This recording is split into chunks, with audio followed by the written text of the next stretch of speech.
Φίλοι μου αγαπημένοι, καλώς ήρθατε. Χάσατε την επιδότηση από τα κουφώματα?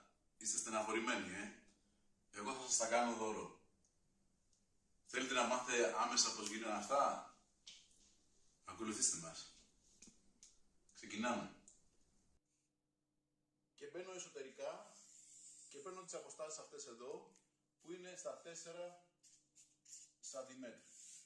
4 σαντιμέτρια. Το ίδιο θα κάνω και από εδώ.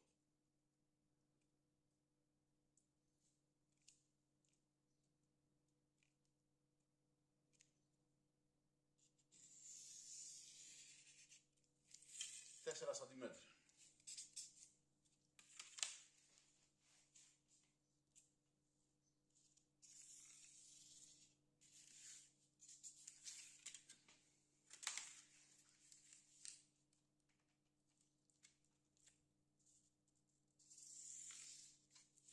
Έτσι δημιουργώ ένα κάδρο, θα κόψω αυτό εδώ και αυτά εδώ τα περιμετρικά και θα κρατήσω αυτό εδώ το κάδρο.